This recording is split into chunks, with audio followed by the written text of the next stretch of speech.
Hello, my name's Sam Interface. This is my studio. Today I'm gonna be showing you a track I done called Fallen Angels, which is with a vocalist called Jay Wilcox. Should be coming out later on this year.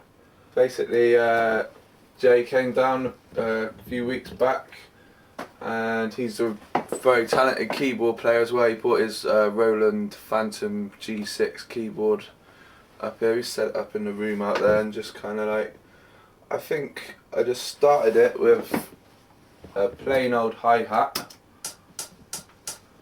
and just let him play really, and he started playing some pianos. Just try and find them. I think that could be in there. If you notice, my page is like really disorganised. I don't label things, or I think there's a later version of this where I did colour code everything, so it's a bit more. But I tend to save a lot of different Logic files, so we're in the earliest one here that I could find. He started off and he just started jamming on a just standard piano sound for a bit, and he was jamming. I don't know how long this take is. We did a couple takes. This one's a trimmed one, but I just went through until I found a loop that I liked, and yeah, that was that.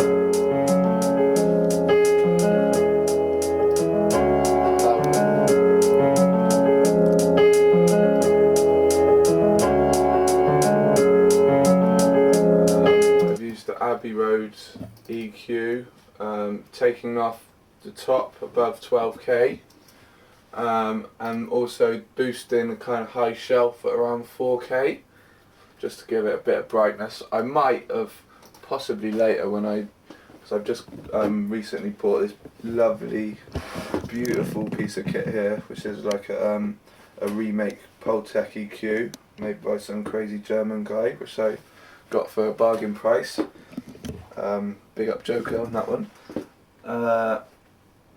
And I kind of like I might use software EQ quickly, but generally if I'm boosting, especially top end, nowadays I just use that because it just sounds a million times nicer than boosting with software.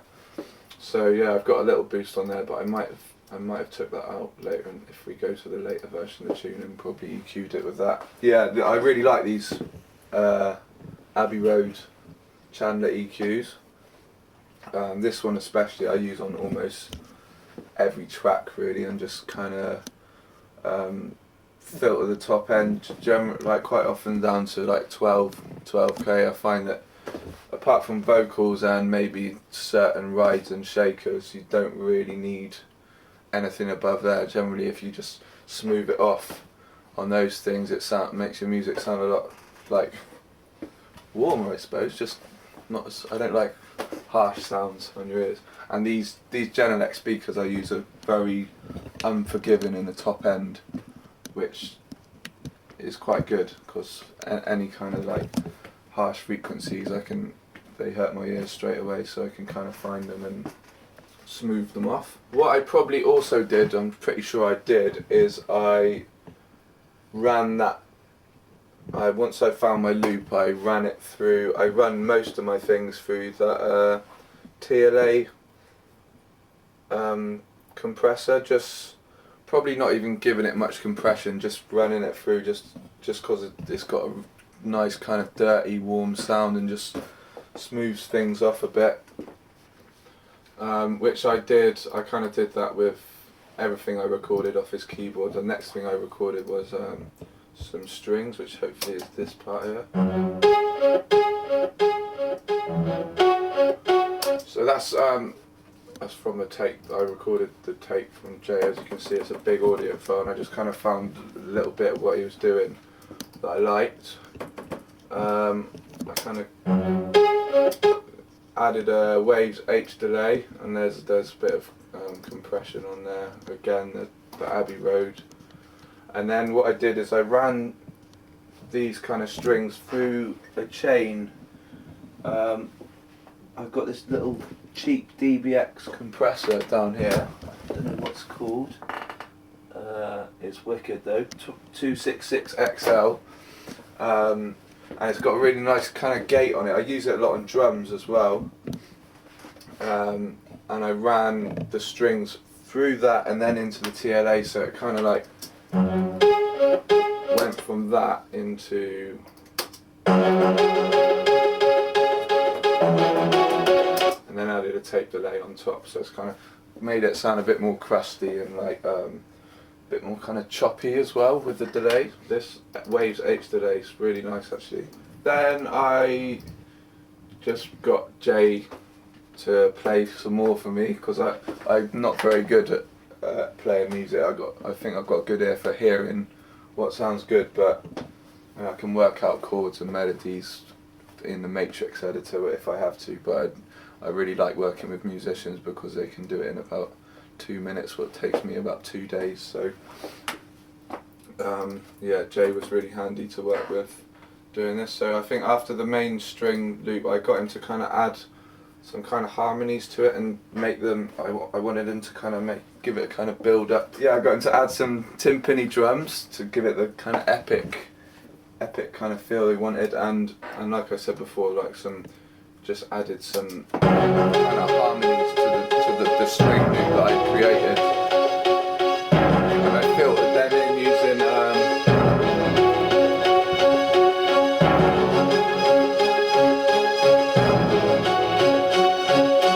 this is one of the harmony string sections. It's got a bit of reverb on as well, by the looks of it. Lexicon concert reverb. I tend to use these Sound Toys. I love these Sound Toys plugins. I think they're the best plugin pack I've ever got, really. The delay on there is wicked. These filters I use all the time. Decapitator is quite nice for distortion. The phaser, they're all really good basically, the Sound Toys plugins. I'd recommend them to anyone. Yeah, so I've got this kind of thing filtering in. One of them I've got modulating at a half note speed with sine wave, and the other one's probably automated, so it's just kind of coming in and building up the tempo, and then it kind of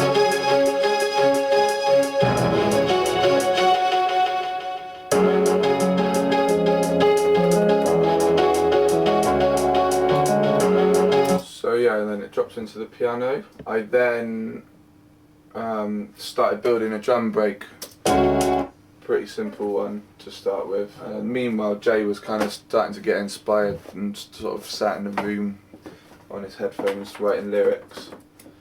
This was actually quite this tune, unlike most of my tracks, was quite a quick process. We got kind of the main crunk of the track down in about a 4-hour session. So we already had the hat in there.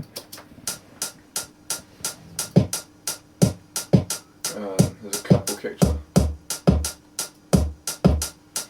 Pretty standard stuff. I don't know what processing. I've got a bit of overdrive on there. To be honest, this drum break I rebuilt later on. Like when I actually was mixing the tune down last night, I probably bounced this kind of little loop I made and then processed it more and more until I kind of got the desired sound I wanted. But yeah, I've simply got kind of simple stuff. I mean, it's probably been covered in these tutorials many times. There's simple couple of kicks, a clap on top of the snare, a faster hi-hat, we've got some shakers, a little drum loop there.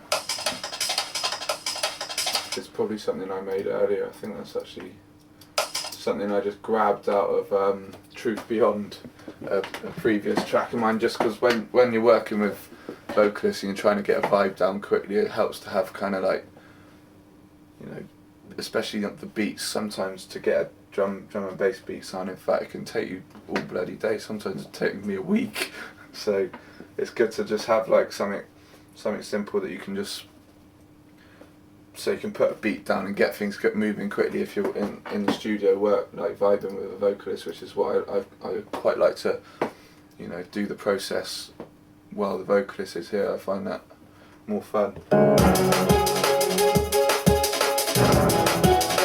So then the track kind of built, switched again into this kind of build-up section.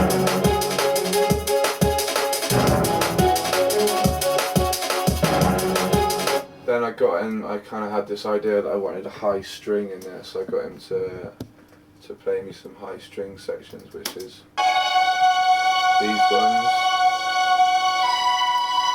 On here I've got kind of, they came out quite harsh out of his keyboard, so I've got again the 12K thing. I also used the Oxford suppressor, which is just kind of like a de-esser type thing, just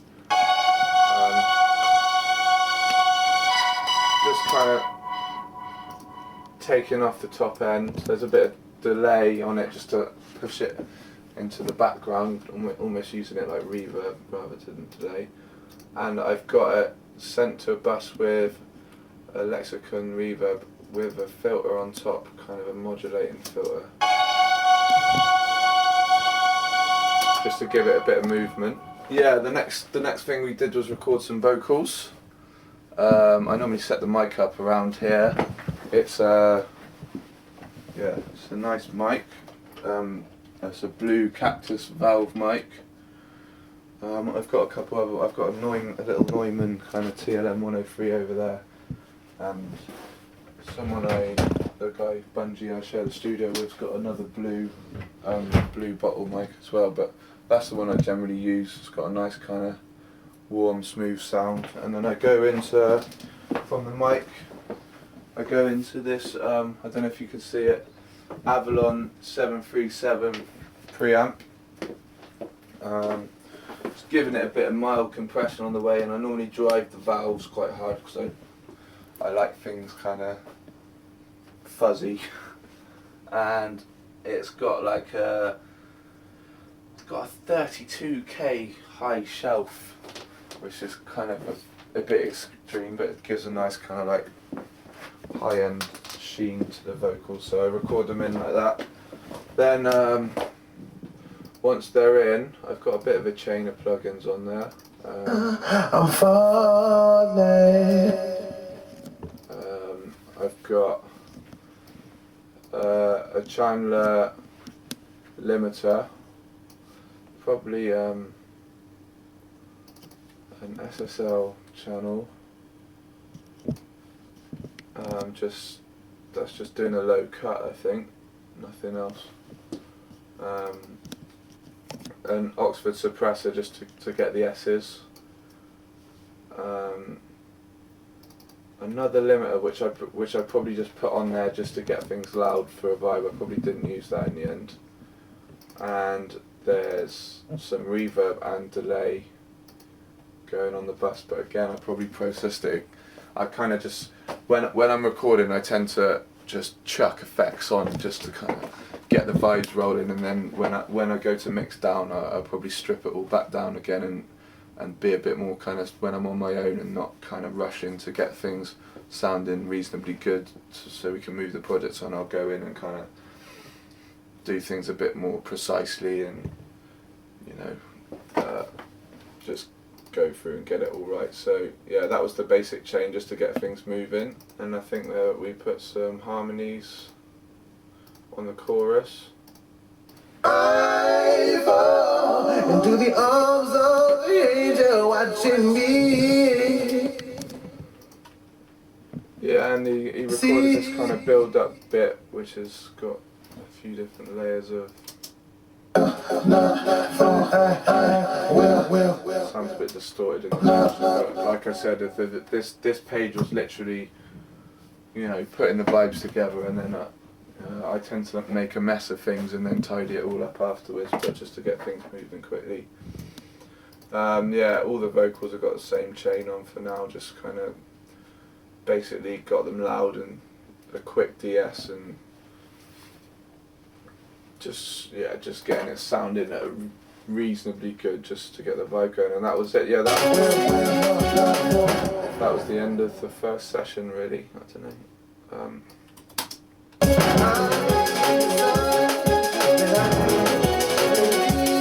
And then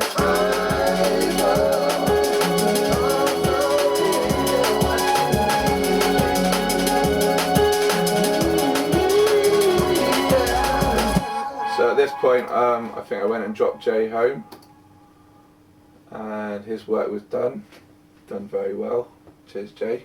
I don't really do synthesis. A lot of my basses I'll kind of work with a raw tone.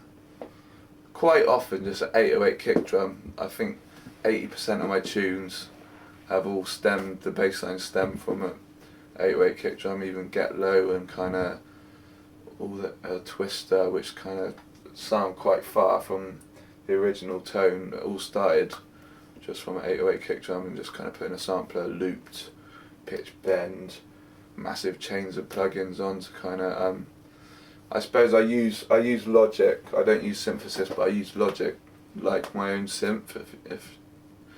If you know what I mean, I kind of add distortion, I add filters, then bounce things, change the pitch, put it back in the sampler, just resample until I've got something that I'm happy with, and I can sometimes do that. Just spend 3 days just working on one bass sound, getting it exactly how I like it. So that's just a standard sine wave as a sub.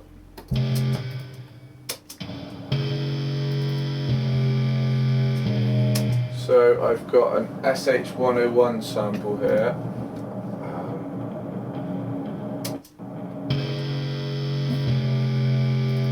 Going into a bus with lots of, it's overdrive guitar rig. There's a doubler on it as well. That's not everything I used though. I had a resample on top. So this one I kind of did cheat a bit, and I used a resample from a sample pack. I can't remember where I downloaded it from, but it's, there's plenty of sample packs out there if you're willing to look for them. I've got some modulated filtering again. My favourite sound toys, Filter Freak, with some reverb, and it's even got delay on. I don't know. I don't remember putting delay on it, but. And then what I probably did was bounce that through the TL audio compressor. Okay, so that's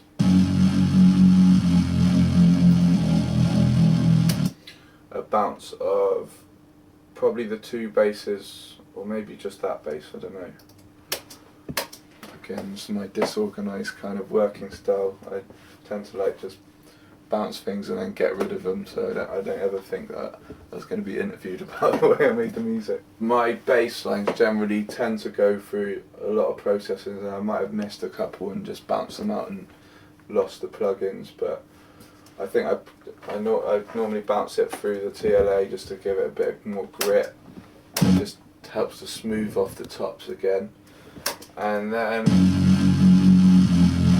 so we got that one, and then I've got this one on top, which I can't seem to find the plugins for, but it sounds like I put some kind of phaser or something like that on top of it, and probably a lot of reverb as well. But I generally with bass, like I said before, tend to spend up to a fucking week just playing with filters and reverbs and just fiddling around so I've got something that sounds kind of vaguely like it's making me grit my teeth, basically. This one came relatively quickly compared to a lot of my tunes, so I'll now move into, at this stage I kind of like got pretty much the whole tune, most of the arrangements sketched out. Last night I kind of took the tune and started from scratch really. I bounced out the set of drums I had, and just went in and tried to make a slightly better, make the drums a bit more. I'm still not 100% happy with these drums, but they're getting there. So I've the original beat is that, and I've kind of resampled it and put it, I bounced it through my little chain again with the DBX compressor with the gate on, and then put it in the sampler and turn the decay down so it's got a bit more of a choppy feel and leaves a bit more room to layer bits over the top. Then add more drums over the top, basically. Just that tends to be my way of production. I'll kind of like add layer upon layer upon layer and thin out the original layers and kind of keep kind of adding and adding, building a tapestry until I'm happy with it. So it can often take, it's quite a long-winded way of working, but it kind of works for me. So yeah, we got that one. Then on top of that,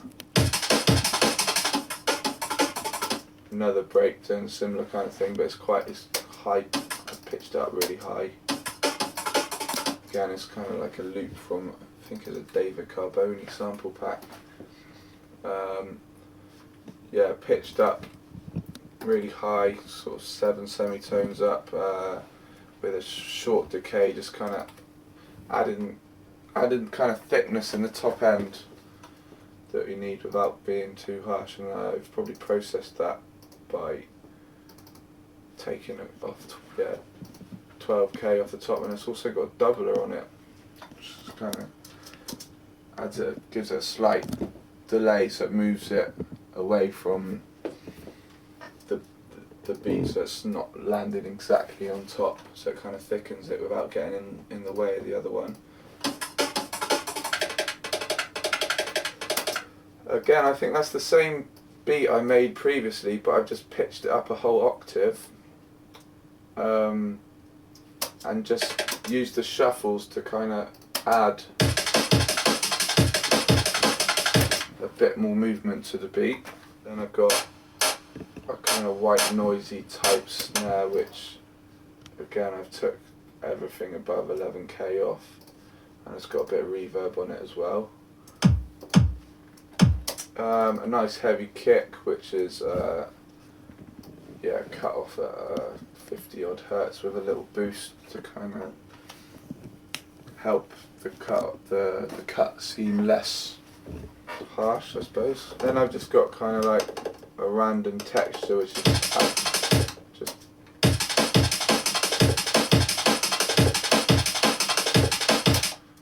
kind of,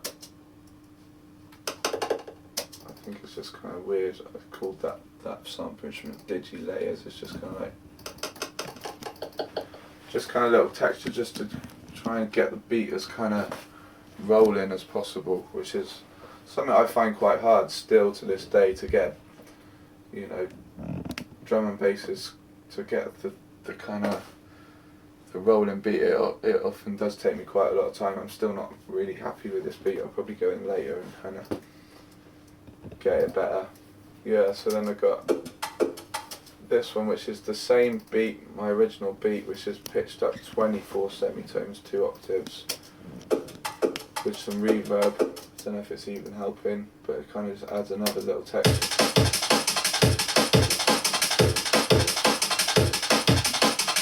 Again, I was working on this tune till about 7 o'clock this morning, so the drums aren't actually mixed down that well. I need to go in and do it again. They're probably sounding a lot better earlier on yesterday evening. Then I got some kind of like build-up-y type bits. That one's bounced. I don't know if I've got the original file. It's like a pitched up snare with delay, and I think it kind of goes down in pitch and a bit more delay on towards the end.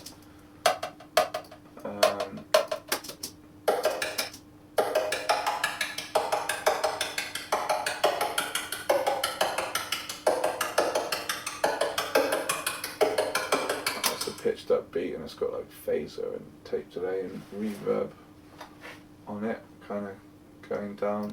What I'll probably do when I do come to finish the tune is maybe compress them all together in the final stages, but I haven't done that yet. I've got a pitched up kick at the top there as well, just kind of.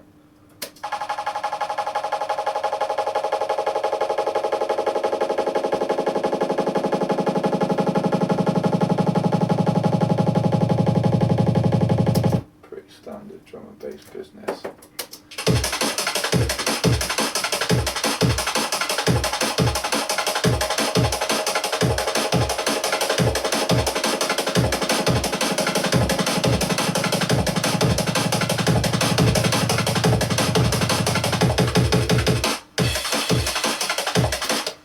I don't know if I mentioned, I've got some more little shuffly bits there. Just kind of random noises, just trying to give as much movement as possible. So yeah, that's the drums done. I then went through and probably EQ'd all of. I've got kind of fresh versions of all the instrument bits here, which I probably EQ'd all with this. It's got a nice attenuation knob here, which you can kind of take off top end. I quite like to put the attenuation on and then on 20 or 10, and then boost just below where I've cut. So kind of like do that basically. Take out, but kind of without making it sound like you'd lost high end.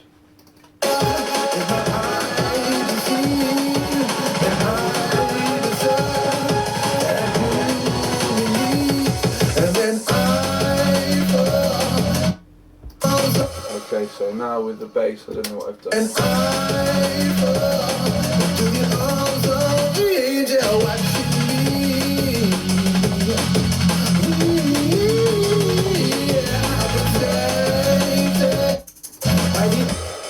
Got some little shakers in there as well.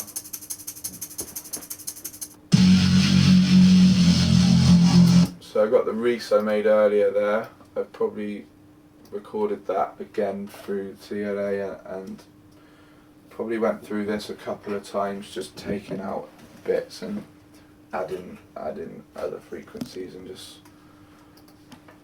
just kind of sculpting basically. I also added an octave sub, I think, which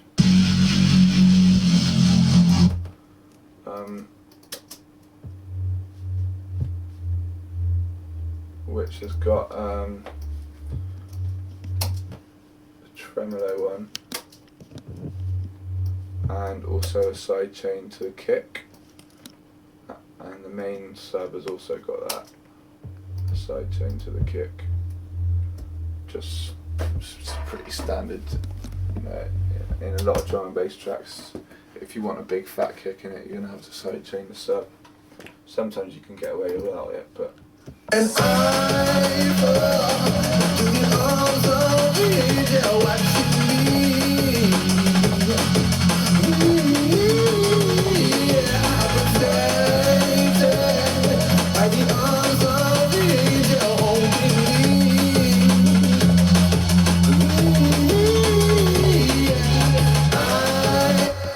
yeah, I mean, that's pretty much the crunk of the track there. There's a few build-up noises, which I think I crafted out of white noise. I think I robbed them from Truth Beyond, kind of.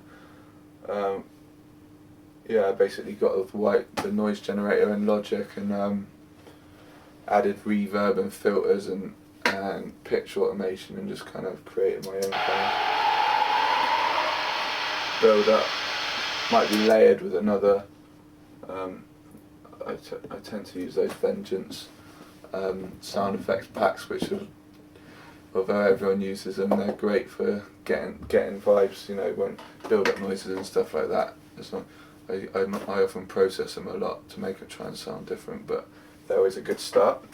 And then I'll just spend days and days just tweaking it, which I'm still in the process of doing on this track to make it sound as fat as possible. But I do use the R&D spectrum analyzer, which I think a lot of people in drum and bass use it, which is really handy.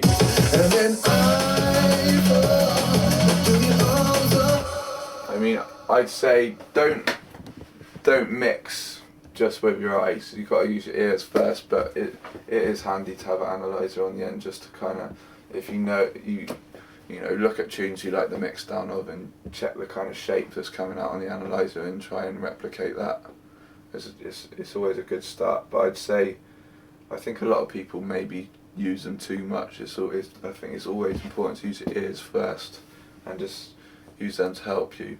I find them really useful if I'm trying to clean up break beats and you know, doing kind of subtractive EQing, and it's quite good if you got a breakbeat. You can normally kind of, rather than going through and sweeping and trying to find the sound, you can normally see little spikes, and kind of it makes it a little bit quicker to clean up breakbeats sometimes using that. Right, so I think we're at the end of it now. Thanks for coming down, hanging out with me in my little cave. I've been Interface. This is Computer Music. See you later.